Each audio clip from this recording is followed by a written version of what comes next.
அன்புக்குரியவர்களே, மீண்டும் ஒரு ருசியாக உங்களை ஆண்டவராகிய இயேசு கிறிஸ்துவின் திருநாமத்தினாலே வாழ்த்தி வரவேற்றுக் கொள்கின்றேன். குறிப்பாக இந்த நாளிலும் நாம் சிந்திக்கும்படியாக நமக்கு கொடுக்கப்பட்டிருக்கிற ரொம்ப அழகான ஒரு தலைப்பு, God provides even in dry season. அதாவது ஆண்டவர் வறட்சியான காலங்களிலும் நம்மை திரட்சியாக அவர் வழிநடத்த ஆசீர்வதிக்க வல்லவராயிருக்கிறார் என்கின்ற தலைப்பின் கீழாக நாம் சிந்திக்க இருக்கின்றோம். நேற்று தினத்திலே இந்த பாஸ்காவை குறித்து நாம் அநேக காரியங்களை இறையியல் சார்ந்தும் திருமறை சார்ந்தும் நேற்று தினத்திலே கற்றுக்கொண்டோம்.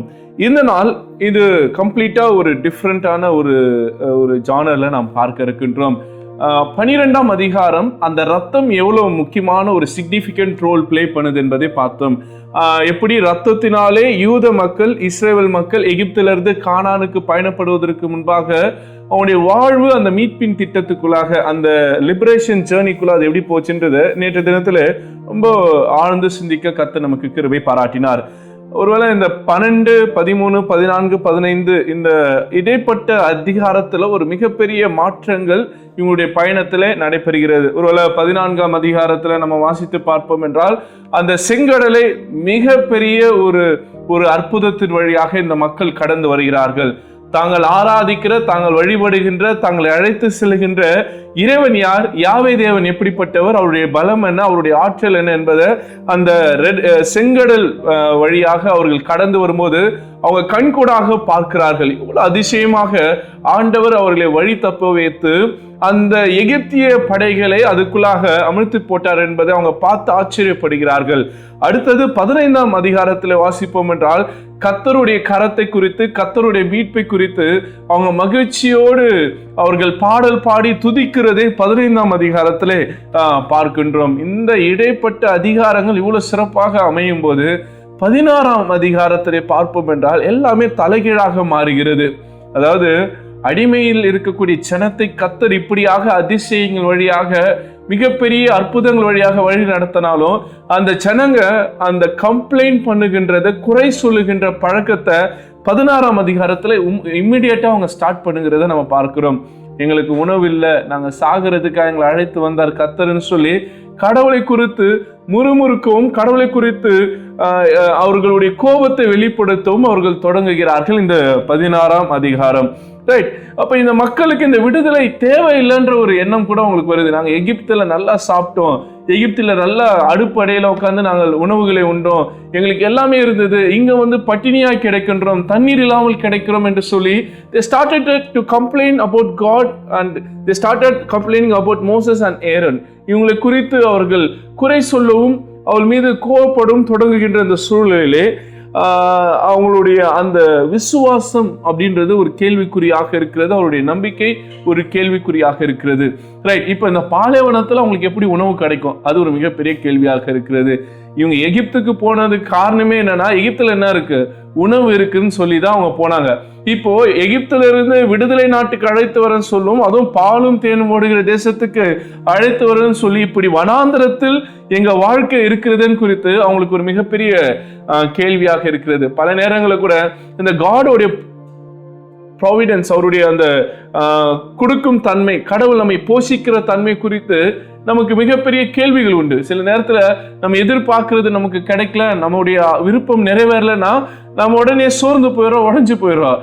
ஆனால் இந்த மக்கள் எல்லாமே பார்த்துட்டு அவங்க உடஞ்சி போய் நிக்கிறத நமக்கு ஆச்சரியமாக இருக்கலாம். ஆனால் இதுக்கு பின்னாடி இருக்கக்கூடிய சில உண்மைகளை நம்ம புரிந்து கொள்ள வேண்டியதாக இருக்கிறது. சாப்பாடு இல்லை, தண்ணி இல்லைன்னும் போது ஆட்டோமேட்டிக்கா அந்த உளவியல் ரீதியான ஒரு பிரச்சனை உங்களுக்குள்ளாக இருக்கிறது, ஒரு பயம் இருக்கு, ஒரு நம்பிக்கை இல்லை, இந்த வனாந்திரத்தை எப்படி கடக்க போறோன்ற ஒரு கேள்வி. இதனாலதான் அவருடைய கேள்விகள் கடவுளுக்கு எதிராக மாறுகிறதாக நாம் புரிந்து கொள்ளலாம். ரைட். இப்போ கடவுள் அவங்களுக்கு அவருடைய டிபெண்டன்ஸ்குள்ளாக கொண்டு வருகிறார்.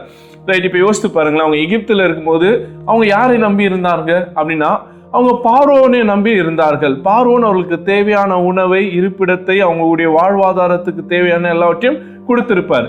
அப்போ அவங்களுடைய டிபெண்டன்ஸ் பார்வோனையும் எகிப்தையும் சார்ந்து இருந்தது. இப்போ நீ மனிதர்களையும் அந்த அந்த அந்த எகிப்திய வாழ்க்கையை மறந்துட்டு உன்னுடைய டிபெண்டன்ஸ் இப்ப எந்த மனிதன் மீதும் அல்ல, நீ கடவுளை சார்ந்திருக்க வேண்டிய ஒரு வாழ்க்கையை கற்றுத் தருகிறார். ஏன் இஸ்ரவேலை கால்ட் அவுட் கம்யூனிட்டி, என் மாடல் கம்யூனிட்டி அப்படின்னு சொல்றாங்கன்னா, இந்த உலக மக்கள் எப்படி வாழணுன்றதுக்கு ஒரு முன்னுதாரணமாக இஸ்ரேல் மக்களை கடவுள் வைக்கிறார். அதனால்தான் இஸ்ரேல் மக்களுக்கு கால்ட் அவுட் கம்யூனிட்டி, இதே அதை மாடல் சொசைட்டி அப்படின்னு சொல்லப்படுகிறது. ஒரு கவுண்டர் கல்ச்சருக்கான ஒரு பிம்பமாக, ஒரு உருவமாக இஸ்ரேல் மக்களை கடவுள் முன்வைக்கிறார். ரைட், இப்படிப்பட்ட சூழல்ல அவங்களுடைய அந்த கேள்விகள், கடவுள் அவர்களுக்கு தன்னுடைய உணவை கொடுக்கிறார். என்ன உணவுனா, தேவ தூதர்கள் உண்ணக்கூடிய அந்த மன்னாவையும் அவங்களுக்கு அந்த காடையும் கொடுக்கிறார். ரைட், இப்போ இந்த டிபெண்டன்சின்றதே ஒரு மிகப்பெரிய பிரச்சனை. என்னன்னா, அவங்க உழைப்பாங்க, அதுக்கு மாதாந்திரமா இல்லை அவங்களுக்கு தேவையானவற்றை பார்வோன் சம்பளமாக கொடுத்துருவார். இப்போ அவங்க தேவையானதை அவங்க சமைச்சிப்பாங்க. ஆனா காட்ஸ் டிபெண்டன்சி அப்படின்னு போகும்போது நம்ம ஒவ்வொரு முறையும் நம்ம செபிக்கிறோம் பாருங்க, நம்முடைய பரமண்டத்தில் இருக்கிற செபம், அதுல அழகான ஒரு குறிப்பு வரும். என்னன்னா, அன்றன்றைக்கு தேவையான ஆகாரத்தை இன்று எங்களுக்கு தாரும். அப்போ இன்னைக்கு எங்களை போஷிக்கிற உணவை எங்களுக்கு தாரும் அப்படின்ற அந்த டே பை டே அந்த டிபெண்டன்சிக்குள்ள அவங்க போகும்போது அவங்களுக்கு நிறைய அவங்களுடைய கட்டமைப்பு உடைகிறது. இன்னைக்கு கூட நம்ம அப்படி இருக்கிறோமா அப்படின்னு பார்த்தோம்னா கண்டிப்பா இல்லை. நம்ம ப்ரேயர் பண்றது அதுதான், நம்ம கேட்கறது அதுதான், ஆண்டவரே எனக்கு தேவையான சாப்பாடு கொடுங்கன்னு நம்ம கேட்கிறோம். ஆனா நம்ம தேவையான சாப்பாட்டுக்கு தான் நம்ம உழைக்கிறோம்னா கிடையாது. நம்ம சேர்த்து வைக்கிறதுக்கும் அக்குமுலேட் பண்றதுக்கும் குவிச்சு வைக்கிறதுக்கு தான் நம்ம உழைக்கிறோம். நம்ம யாருமே இப்படி ஒரு வாழ்க்கை வாழ்றது கிடையாது. அன்னன்னைக்கு தேவையான உணவு. ஆனா ஒரு சில மக்கள் உலகத்துல இருக்கிறாங்க, அன்னன்னைக்கு தேவையானதுக்காக உழைக்கிறவங்க, அன்னன்னைக்கு தேவைகளுக்கு ஏற்ப சாப்பிடக்கூடியவர்கள். கடவுள் இப்படிப்பட்டவர்களாக இருக்க வேண்டும் என்பதை நம்ம எதிர்பார்க்கிறார். ஒருவேளை நான் சொல்றது பார்த்தா உங்களுக்கு நிறைய பேருக்கு சிரிப்பா இருக்கும். ஐயர் பேசுறதெல்லாம் நல்லா இருக்கும், ஆனா வாழ்க்கையோட யதார்த்தத்துக்கு இதெல்லாம் ஒன்றும் ஃபிட் ஆகாது. இது பிரசங்கத்துக்கு நல்லா இருக்கும், கேட்கறதுக்கு நல்லா இருக்கும் அப்படின்ட்டு. ஆனா நீங்க யோசித்து பாருங்களேன், ஒரு பறவை எழுந்துக்குது, காலைல எழுந்திக்கும் போது அந்த பறவை ஃபுல் ஸ்டொமக்கோட எழுச்சிக்குதான்னு பார்த்தீங்கன்னா கிடையாது. அது எப்படி எழுச்சிக்கும்? அந்த பறவை எம்டி ஸ்டொமக்கோட எழுந்துக்கும். ஆனா எம்டி ஸ்டொமக்கோட இருக்க அந்த பறவை அந்த நாளைக்கான ஒரு பயணத்தை மேற்கொள்ளுது. அது போகும்போது கண்டிப்பா இன்னைக்கு உணவு இருக்குன்னு ஒரு நம்பிக்கையோட போகுது. எப்படி அந்த நம்பிக்கை? அதுதான் கடவுள் மீது அதுக்கு இருக்கிற நம்பிக்கை. அது போகுது. ஆனா போயிட்டு இரவு ரிட்டர்ன் வரும்போது அது எம்டி ஸ்டொமக்கோட வருதான்னு கேட்டா கண்டிப்பா இல்லை. அதோடைய வயிறு எப்படி இருக்கு? நிரம்பி இருக்குது. அப்போ அதுக்கு தெரியும், கடவுள் எனக்கு உணவு வச்சிருக்கிறாரு, அதனால நான் இன்னைக்கு போறேன், நான் என் வேலையை செய்வேன், கடவுள் எனக்கான உணவை கொடுப்பாருன்னு கடவுளை அந்த நாளுக்காக நம்பி அது போகுது. ரிட்டர்ன் வரும்போது ஃபில்டா வருது. அப்போ ஒரு பறவைக்கே கடவுள் இவ்வளோ பிளான்டா உணவை வைத்திருக்கிறார் என்றால் அவர்களை காட்டிலும் நாம் விசேஷித்தவர்கள். நான் சொல்ல, பைபிள்ல வசனம் சொல்லுகிறது, மத்தேயு 6ஆம் அதிகாரம் 26ஆம் வசனத்தை நம்ம எல்லாம் ரொம்ப தெரிஞ்ச வசனம் தான். ஆகாயத்து பட்சிகளை கவனித்து பாருங்கள், அவைகள் விதைக்கிறதும் இல்லை, அறுக்கிறதும் இல்லை, களஞ்சியங்களை சேர்த்து வைக்கிறதும் இல்லை, அவைகள் உங்கள் பரமபிதா பிழைப்பூட்டுகிறார், அவைகளை பார்க்கலும் நீங்கள் விசேஷித்தவர்கள் அல்லவா. அப்போ அந்த பறவைக்கு இருக்கக்கூடிய அந்த டிபெண்டன்சி ஏன் மனிதருக்கு இல்லை அப்படின்னா, நமக்கு பயம், நாளைக்கு என்ன நடந்துரும், நாளைக்கு உணவு இல்லாம போயிட்டா, நாளைக்கு தேவையானது இல்லாமல் போயிட்டா. அப்போ நாம் கடவுளை நம்புவதை பார்க்கலும் நம்மையும் நம் அறிவையும் நம் ஆற்றலையும் நாம் நம்புகிறவர்களானதான் இந்த பிரச்சனை. அதனால்தான் இந்த இஸ்ரவேல் ஜனங்களுக்கு பாலைவனத்துல, அந்த வனாந்திரத்துல இது ஒரு கேள்வியாக இருக்கிறது. உணவில்லாத இந்த பயணம் எப்படி இருக்க போகுது அப்படின்ட்டு. ரைட், இப்போதான் கடவுள் நீங்க என்னை சார்ந்து இருக்க வேண்டும் என்பதற்காக அவங்கள ஒரு புது எக்கனாமி சிஸ்டத்துக்குள்ள நடத்துறாங்க. இன்னைக்கு உலகத்துல நிறைய எக்கனாமிக் சிஸ்டம்ஸ் இருக்கு, நிறைய கான்செப்ட்ஸ் உருவாக்கி வைத்திருக்கிறாங்க.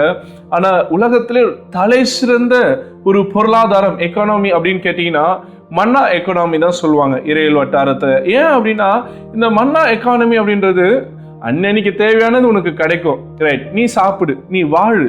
ஆனா சேர்த்து வைக்கணும்னு நினைச்சேன்னா உனக்கு சேர்த்தது எதுவுமே நிக்காது, பூச்சி போயிடும். அப்போ எனக்கு தேவை என்னவோ அதுதான். நான் அதிகமா சேர்த்தேன்னா எனக்கு அதிகமாகவும் இருக்காது, நான் குறைவா சேர்த்தேன்னா எனக்கு குறைவா இருக்காது, என் தேவைக்கேற்ப அது இருக்கும். அப்போ எவ்வளவு அழகான ஒரு பொருளாதாரத்தை ஆண்டவர் இந்த மக்களுக்கு வடிவமைத்து கொடுத்திருக்கிறார். சரி, ரைட், இது முதல் காரியம். என்னன்னா டிபெண்டன்சி. யாரை இவர்கள் சார்ந்திருக்க வேண்டும்?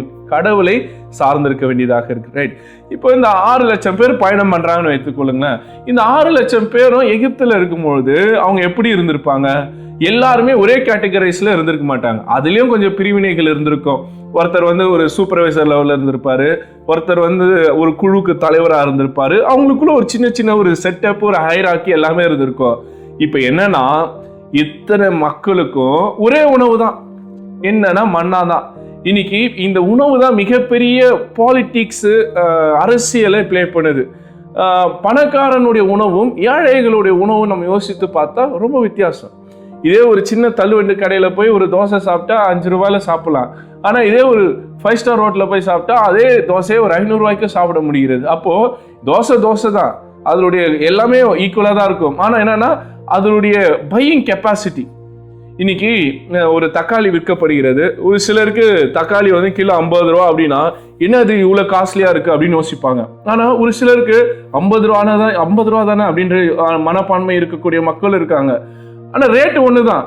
அப்போ எப்படி இந்த நிலை மாறுது அப்படின்னு பார்த்தீங்கன்னா, இவங்களுடைய பையிங் கெப்பாசிட்டிக்கு 50 ரூபான்றது அதிகம், அவனுடைய பையிங் கெப்பாசிட்டிக்கு 50 ரூபான்றது ரொம்ப சீப்.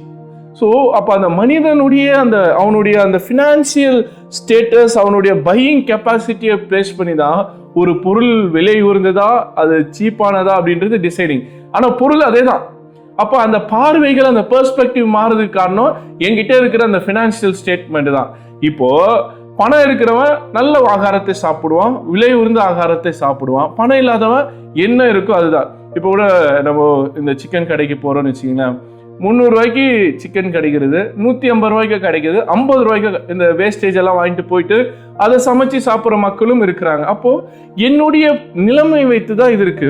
ஆனா இந்த மன்னா எக்கானமிக்குள்ள வரவங்க, நீ எந்த கேட்டகரியில இருக்கலாம், நீ எந்த ஃபினான்சியல் ரேஞ்சில் இருந்தாலும் எல்லாருக்கும் ஈக்குவல் ஃபுட்டு தான். இன்னைக்கு நம்ம சர்ச்சில் கூட ஹோலி யூக்ரிஸ்ட் அப்படின்றது அதுதான் மன்னா எக்கானமியோடைய ஒரு வெளிப்பாடு தான். எல்லாருக்கும் ஒரே உணவு தான். ஓகே, இவர் பணக்காரரு, இவருக்கு வந்து 2 அப்போ எக்ஸ்ட்ரா கொடுக்கணும், இவர் வந்து ஒரு பெரிய பில்லியனரு, இவருக்கு வந்து 2 கப் வைன் வந்து எக்ஸ்ட்ரா கொடுக்கணும் அப்படின்னு இல்லை. எல்லாருக்கும் ஈக்குவல் போர்ஷன், ஈக்குவல் ரேஷன் தான். அப்போ இந்த மன்னா எக்கானமி நமக்கு அந்த கடவுளுடைய அந்த கொடுத்தல், கடவுளுடைய அந்த ப்ரொவைட் பண்ணக்கூடிய அந்த பொருள் எப்படிப்பட்டதா இருக்கும்னா எல்லாருக்கும் சமம் தான், ஈக்குவாலிட்டி. அப்போ முதல் கான்செப்ட் இந்த இதுல இருந்து நம்ம புரிஞ்சுக்கிறதுனா டிபெண்டன்சி. நீ வந்து யாரையும் சார்ந்து இருக்க கூடாது, எந்த மனுஷனையும் சார்ந்து இருக்க கூடாது, நீ ஆண்டவரை மட்டும் சார்ந்திருக்கணும் அப்படின்றத கற்றுக் கொடுக்கிறார். 2வது ஈக்குவாலிட்டி. எப்ப நீ யார வேணா இரு, நீ உயர்ந்தவனாரு, நீ தாழ்ந்தவனாரு, நீ அதிகாரம் நிறைந்தவனாரு, நீ வந்து பல்காரு, நீ வந்து லீனாரு, அதெல்லாம் பிரச்சனை இல்லை. எல்லாருக்கும் சம அளவு. உனக்கு என்ன தேவையோ அது உனக்கு வந்துடும். எக்ஸஸா நீ தேடணும்னு நினைச்சாலும் உனக்கு எக்ஸஸா கிடைக்காது, உனக்கு வந்து கம்மியா இருக்கணும்னாலும் கம்மியா இருக்காது. அப்போ தேவைக்கு ஏற்ப அது சந்திக்கப்படும். அதுதான் காட் கொடுக்கக்கூடிய, ஆண்டவர் தரக்கூடிய அந்த காரியத்துடைய பலனாக இருக்கும். இது இந்த மன்னா நமக்கு கற்றுக் கொடுக்கிற இன்னொரு ரொம்ப அழகான காரியம். அடுத்தது, யூ கான் பை திஸ். நீ இதை வாங்க முடியாது. ஏன்னா நீ பணம் இருந்தா நீ வந்து அதிகமாக வாங்கிப்ப, பணம் இல்லைன்னா நீ கம்மியாக தான் வாங்குவ. ஆனால் இது அப்படி கிடையாது. அங்கே பையர்ன்றதே கிடையாது. எல்லாருக்கும் ஒரே வேலை தான். காலை எழுந்தோன்னே நீ என்ன பண்ணணும், போய் பொறுக்கணும். உனக்கு எவ்வளோ தேவையோ அவ்வளோ பொறுக்கி எடுத்துக்கோ. எல்லாரும் பொறுக்கணும். அவனுக்கு தேவையானது அவனு தான் எடுத்துக்கணும். இல்லை நீ போய் எடுத்துட்டு வானாலும் சொல்ல முடியாது. அவனுக்கு என்ன தேவையோ அவன் எடுக்கணும். அதே போல் யாரும் போய் அதை வாங்க முடியாது. அப்போ நீ வாங்கலாம் அப்படின்னும் போது அந்த பையிங் கெப்பாசிட்டின்னு ஒன்று உள்ள வரும்போது தான் அதுக்கு வந்து நெவர் எண்டிங் ஸ்டோரியாக மாறிடும். நம்ம வாழ்க்கையில் கூட பல நேரங்களில் இந்த பையிங் கெப்பாசிட்டிக்குள்ளே நம்ம போயிட்டோம், பையர்ஸ் அந்த ஒரு ஐடியாலஜிக்குள்ளே போயிட்டோம்னா வாங்கிட்டே இருப்போம். இது தேவையா தேவையில்லையா, இது நமக்கு எக்ஸஸா, இதோடைய யூசேஜ் என்ன, ஒரே வேலையை செய்யக்கூடிய 4 பொருளை வச்சுருப்போம். கேட்டால் வாங்கணும்னு இருந்தால் வாங்கிட்டோம். அப்போது ஒரு கண்ட்ரோல்ன்றது கிடையாது. அப்போ அந்த கண்ட்ரோலை கொண்டு வருவதற்காக தான் அங்கே யாருமே பையரும் கிடையாது, யாரும் செல்லரும் கிடையாது. எல்லாருக்கும் வந்து விழும், தேவையானது எடுத்து வச்சுக்கோ, அவ்வளோதான். அப்போ ஆண்டவர் இங்கே ஒரு மிகப்பெரிய ஒரு ரேஷனல் சேஞ்சை கொண்டு வர்றாரு. ஸோ இந்த பணம், இந்த பையிங் அப்படின்னு வந்தாதான் அங்கே அந்த ஏற்றத்தாழ்வுகள் வரும், இது வந்துடும் அப்படின்றது. அடுத்தது, எல்லாருக்கும் ஒரே உணவு அப்படின்றது ரொம்ப முக்கியமான ஒரு கான்செப்ட். இன்னைக்கு கூட நம்ம ஒரு ஹோட்டலுக்கு போகிறோம், இப்போ ஒரு இதுக்கு போகிறோம், எல்லாருக்கும் ஒரு ஆப்ஷன் இருக்கும். ஒருத்தர் வந்து எனக்கு வந்து மசால் தோசை வேணும்னுவாரு, ஒருத்தர் எனக்கு பிரியாணி வேணும்னாரு, ஒருத்தர் எனக்கு ப்ரான் பிரியாணி, ஒருத்தர் 65 பிரியாணி, அப்படின்னு நிறைய ஆப்ஷன்ஸ் வர அப்போ நிறைய வேஸ்டேஜ், நிறைய ஃபுட்டோடைய யூசேஜ் அதிகமாகுது. ஆனால் இங்கே ஒரே ஃபுட்டுன்னும் போது ரைட் எல்லாருக்கும் ஒரே ஈக்குவல், ஒரே ரேஷன் அப்படின்ற மாதிரி இது அமைகிறது. ஒன்றும் இல்லை, என் வாழ்க்கையில் கூட ஒரு நாள் ஒரு குரூப் ஆஃப் ஸ்டூடெண்ட்ஸை வந்து நான் டீச் பண்ணும்போது கூப்பிட்டு போனேன். ஒரு 30 பசங்களை வந்து டீ குடிக்கலாம் போகலாம் அப்படின்ட்டு போனால் டீ தான் குடிக்க போனோம். ஆனால் டீ குடிக்க போனால் ஒருத்தர் வந்து டீ லைட்டாடுறாரு, ஒருத்தர் ஸ்ட்ராங்கான்றாரு, ஒருத்தர் வந்து கருப்பு டீ போடணுன்றாரு, ஒருத்தர் பனை கற்கண்டு போடணுன்றாரு, ஒருத்தர் நோ சுகர்ன்றாரு. இன்னொரு குரூப் வருது காஃபி, ஒருத்தர் ஸ்ட்ராங்கு லைட்டு, இன்னொரு குரூப் வருது ஹார்லிக்ஸ் பூஸ்ட். இப்போ 30 பேர் 30 வெரைட்டி ஆஃப் ட்ரிங்க் ஆர்டர் பண்ணுறாங்க. அப்போ யோசிச்சு பாருங்க, குடிக்க போனது டீ, ஆனால் அங்கே குடித்தது. அப்போ ஒரு கட்டத்தில் மாஸ்டரே கன்ஃபியூஸ் ஆகிட்டாரு. ஒரு சிலர் ஆர்டர் பண்ணது வேற, அவங்களுக்கு கிடைச்சது வேற. காரணம் என்னன்னா, நமக்கு இந்த ஆப்ஷன்ஸ் இருக்கும்போது இது ஒரு மிகப்பெரிய பிரச்சனை இருக்கு. அதனால தான் இவங்களுக்கு யாருக்குமே ஆப்ஷனே கிடையாது. இதுதான் உணவு, ஸ்டேபிள் ஃபுட், இதுதான் நீ சாப்பிடணும் அப்படின்னும் போது அவங்க எல்லாருக்கும் அது 40 வருஷம் அதான் சாப்பிட்டாங்க. ரைட், இது கேட்கறதுக்கு நல்லா இருக்கு. ஆனா நம்ம இதுக்குள்ள போகும்போது கண்டிப்பா நம்ம இதுக்கு அகெயின்ஸ்டா தான் இருப்போம். ஏன்னா நம்ம சொல்லலாம், ஆண்டவர் கொடுத்த மன்னா. இன்னைக்கு கூட பாத்தீங்கன்னா நிறைய பேர் வந்து அனுதின மன்னா மன்னா மன்னா அப்படின்றாங்க. உங்க வாழ்க்கையில மன்னா தான் டெய்லி உங்க ஃபுட் அப்படின்னா எத்தனை பேர் அதுக்கு ரெடியா இருப்போம்னா கண்டிப்பா எல்லாருமே அதுக்கு எதிராக தான் இருப்போம். ஆனாலும் கர்த்தருடைய திட்டம் என்பது அதுதான். இதுக்குள்ள இருந்தீங்கன்னா உங்களுக்கு அந்த அந்த கடவுளுடைய வழிகாட்டல், வழி நடத்தல் நீங்க எக்ஸ்பீரியன்ஸ் பண்ணலாம். இதை விட்டு நீங்க வெளியே வந்துட்டீங்கன்னா அந்த வழி நடத்தல்ன்றது கிடையாது. ஏன் கடவுள் இப்படி ஒரு ட்ரைனிங்குள்ள கொண்டு போறாருன்னா, ஏன்னா இவங்களை வந்து அந்த கம்யூனிட்டி வே ஆஃப் லிவிங்ல அவங்கள வாழ வைக்கிறதுக்காக இது ஒரு மிகப்பெரிய ஒரு முயற்சியாக இருக்கிறது. எங்க கல்லூரியில எங்களுக்கு கற்றுக் கொடுப்பாங்க. இன்னைக்கு ஒரு ஊர்ல 50 பேர் இருக்கிறாங்க அப்படின்னா, 50 குடும்பம் இருக்குதுன்னா 50 குடும்பமும் தனித்தனியா வந்து சமைக்கிறாங்கன்னு வச்சுங்களேன்.